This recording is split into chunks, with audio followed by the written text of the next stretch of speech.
Okay, 17 में find the 20th term from the last term of the AP। बराबर। तो इसमें कैसा बोल रहा है, ये हमारा AP है जिसका पहला टर्म 3 है, दूसरा टर्म 8 है, तीसरा टर्म 13 है एंड सो ऑन, और इसका लास्ट टर्म जो है वो 253 है। बट इसमें क्या कह रहा है वो कि 20th टर्म फाइंड करना है, ऐसे नहीं, लास्ट टर्म से, यानी पीछे से 20वां टर्म कौन होगा वो हमें फाइंड करना है। तो ऐसा जब भी सम आएगा तो जो लास्ट टर्म है ना वो तुम्हारा बन जाएगा फर्स्ट टर्म। ऐसा कभी भी सम आए तो लास्ट टर्म क्या बन जाएगा हमारा, फर्स्ट टर्म बन जाएगा। तो ये कभी भी याद रखो, बराबर है। तो रीअरेंजिंग,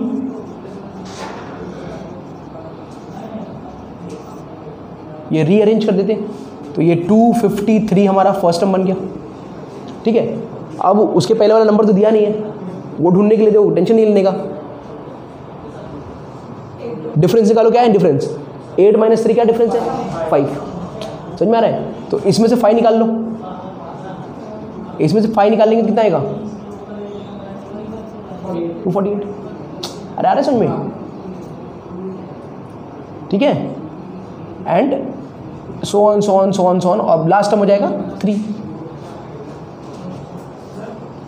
समझ में आया ये बात। तो इस एपी को हमने क्या कर दिया, रीअरेंज कर दिया। ठीक है, फिर से दोनों, अगर वो रीअरेंज नहीं हुई लिख रहे हो तो भी बड़ा सिंपल सम है। क्या बोल रहा है, find the 20th term from the last term, last term से। तो हमारा ए क्या हो जाएगा, पहला वैल्यू जो है वो हो जाएगा 253। अब क्या लिखना है, डिफरेंस। तो डिफरेंस कहाँ से ढूंढ लो, कोई प्रॉब्लम नहीं है, डिफरेंस इसमें से ढूंढ लो।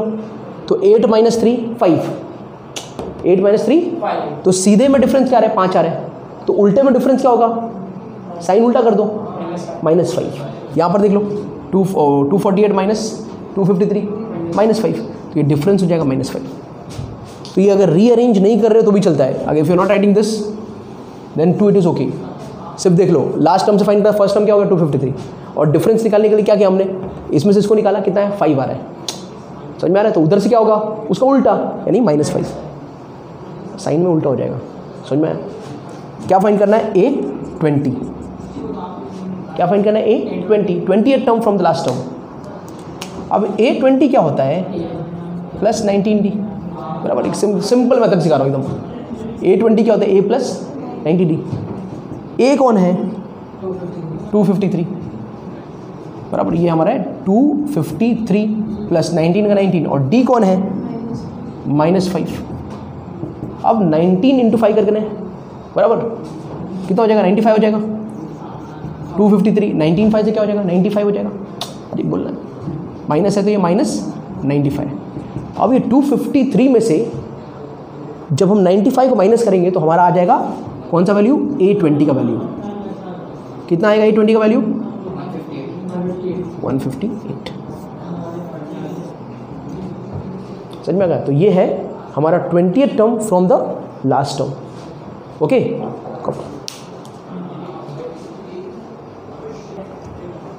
ओके। तो 18 सम में, बराबर, जो क्वेश्चन में दिया था वही मैंने लिख लिया हूँ। उसमें क्लियरली ये गिवन है कि sum of 4th term plus 8th term, मतलब दोनों का सम या नहीं, दोनों का ऐड हो गए। तो 4th टर्म और 8th टर्म मिला के हैं 24। 6th टर्म और 10th टर्म को जब आप ऐड कर दोगे तो आ जाएगा 44। हमें फाइंड करना है हमारे एपी का first 3 terms, first term, second term and third term, ये हमें फाइंड करना है। ठीक है, तो जो दिया है वहीं से स्टार्ट करते हैं। तो गिवन है ये दोनों टर्म, जैसे क्या दिया है फर्स्ट स्टेप में, A4 प्लस A8 = 24। ठीक है, ये फर्स्ट स्टेप हमारा हो जाएगा। A4 क्या होता है, A प्लस 3D। A8 क्या होता है, A plus 7D = 24। A plus A cancel, अब =2 के सेम साइड पर है तो क्या आ जाएगा 2A।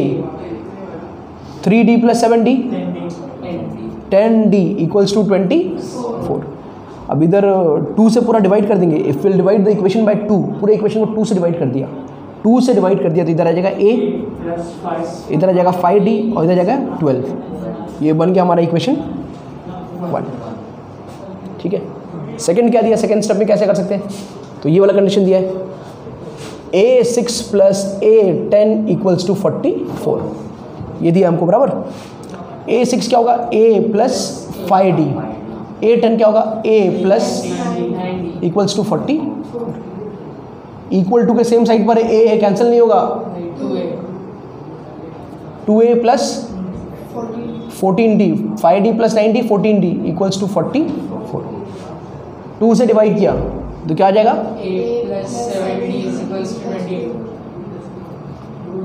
ये मिल गया सेकेंड, बराबर। देखो हमें एपी का टर्म्स फाइंड करना है, first term, second term, third term. तो कोई भी टर्म अगर हमें एपी का फाइंड करना है, यानी कि हमको ए का वैल्यू और डी का वैल्यू चाहिए, हमको ए का वैल्यू और डी का वैल्यू चाहिए, बराबर है। तो ए का वैल्यू और डी का वैल्यू निकालते हैं यहाँ से। तो 2 इक्वेशन मिल गए, अब इनको साइमल्टेनियस सॉल्व करेंगे, हमारा काम हो जाएगा। तो पहले इन दोनों को अगर हमने सब्ट्रैक्ट कर दिया, ठीक है, तो सब्ट्रैक्टिंग 1 फ्रॉम 2, तो 2 में से हम 1 को निकाल रहे हैं, हमारा थर्ड स्टेप है।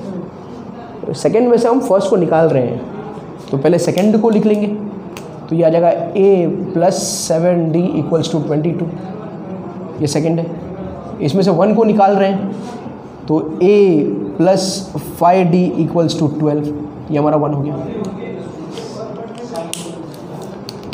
अब करेंगे साइन चेंज, इसका प्लस साइन है तो माइनस हो जाएगा, ये प्लस है तो माइनस हो जाएगा, ये प्लस है तो माइनस हो जाएगा, प्लस ए माइनस ए कैंसिल हो गया, 7D माइनस 5D ये 2D, और 22 माइनस 12 इज 10। तो इस तरह से डिफरेंस जो है कितना आ गया, 5, ये D मिल गया 5। अब ढूंढना है हमें A का वैल्यू, तो फोर्थ वैल्यू, फोर्थ स्टेप में पहला इक्वेशन में जाओ, इसमें A जो है वो है 5D plus 5D equals to, sorry, A plus 5D equals to 12, D कितना है, 5 है, तो A प्लस 5 5 25 इक्वल्स टू 12, तो A जो होगा क्या हो जाएगा, 12 माइनस 25 माइनस 30, क्या हो जाएगा, माइनस 30। अब क्या फाइंड करना है हमको,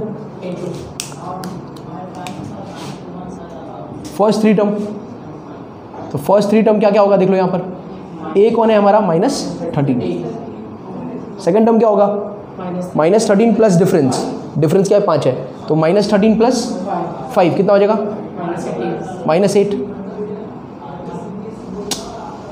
अरे बराबर है क्या, अच्छा ये क्या हो जाएगा, माइनस 13 प्लस 10 क्या हो जाएगा, माइनस 3।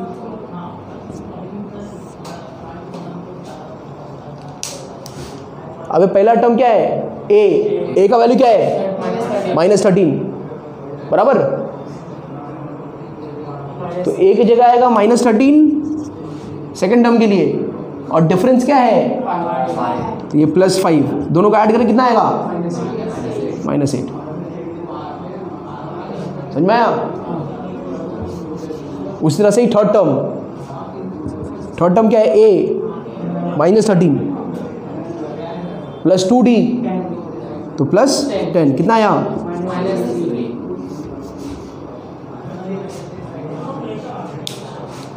कॉपी कर लो चलो। ओके, तो क्वेश्चन के लिए आप टेक्स्ट बुक रेफर कर सकते हो, 5.2 का क्वेश्चन नंबर 19। इसमें बोल रहा है कि एक पर्सन है, उसने अपना जो जॉब है वो 1995 में स्टार्ट किया, ठीक है, और जब उसने अपना जॉब स्टार्ट किया तो उसे जो सैलरी ऑफर हुआ, वो जो सैलरी था वो 5000 रुपीज़ का था, ठीक है। तो इस पर्सन का जो सैलरी था वो 5000 था। फिर एवरी ईयर उसे इंक्रीमेंट मिल रहा था, हर साल उसके सैलरी में बढ़ोतरी हो रही थी, और जो फिक्स इंक्रीमेंट हर साल जो था वो 200 रुपये का था, ठीक है। बाद में कुछ सालों बाद, आफ्टर फ्यू ईयर्स, उसका सैलरी हो गया 7000 रुपये। तो सवाल ये पूछ रहा है कि भाई कितने साल, मतलब in which year his salary will become ₹7000। समझ में आया। तो इसको कितने साल लग गए वो 7000 होने के लिए, वो हमें फाइंड करना है, ठीक है। तो आप जाते हैं यहाँ पर, तो जब उसने स्टार्ट किया, जब उसने ये जॉब स्टार्ट किया, उसको हम ले लेते A, कितना था वैल्यू, 5000 रुपया हर साल। तो कॉमन डिफरेंस कितना बढ़ रहा था उसका, 200 से, तो डिफरेंस जो है कितना हो गया वो 200 हो गया। और कुछ सालों बाद after N year his salary became 7,000। बराबर है, ये कितने लग गए साल वो हमें फाइंड करना है। फॉर्मूला होगा AN equals to A plus into D. बराबर है, तो ये 7,000 इक्वल्स टू A बोले तो 5,000 प्लस N-1 इंटू डी। ये 1000 है, ध्यान देना। अब 7,000 में से 5,000 माइनस किया तो इधर आया तो 2,000 equals to N-1 into D, that is 200। अब ये पूरे टर्म से 200 डिवाइड मल्टीप्लाई में इधर आएगा तो डिवाइड में हो जाएगा, तो ये 2,000 upon 200 equals to N-1।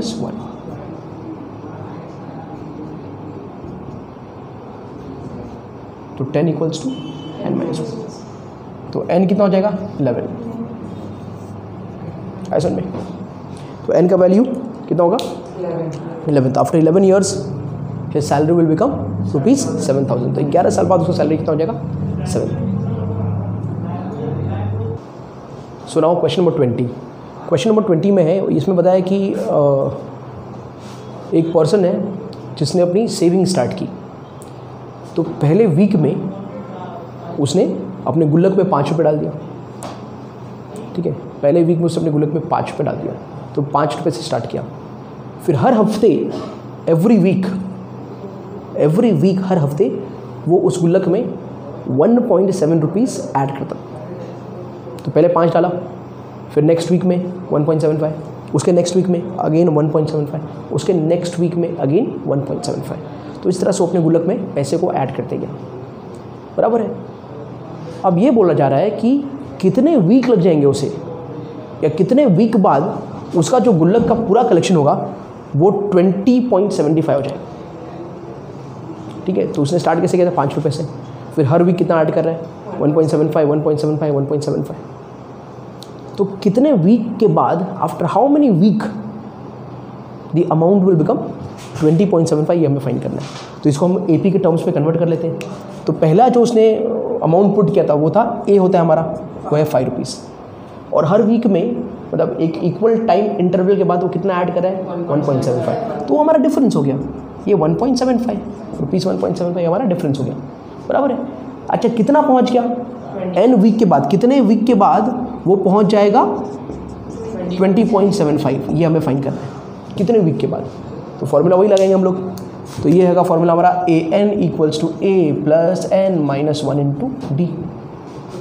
AN जो है वो है 20.75, A जो है वो है ₹5 प्लस N-1 इंटू डी जो है वो है हमारा 1.75। ठीक है, अब ये 5 को इधर लेके आएंगे, ये 5 को इधर लेके आया, सब्ट्रैक्ट किया, तो 20.75 में से 5 को माइनस कर दो,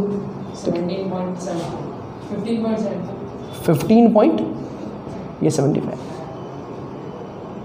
ठीक है, इक्वल्स टू N-1 इंटू 1.75। अब ये 15.75 से आके ये 1.75 डिवाइड हो जाएगा और उधर बचाओ N-1। अब ये जब डिवाइड करोगे ना तो ये आ जाएगा 9। क्या आ जाएगा 9। पॉइंट को शिफ्ट करके डिवाइड कर लो, 175 1 175 9 समझ में आया, इक्वल्स टू N-1। अब ये 1 को इधर दे दो तो N इक्वल्स टू 10। तो 10वें वीक में यानी 10 हफ्तों बाद उसका जो टोटल कलेक्शन है वो हो जाएगा 20 रुपये 75 पैसे। ठीक है, तो ये था हमारा सवाल।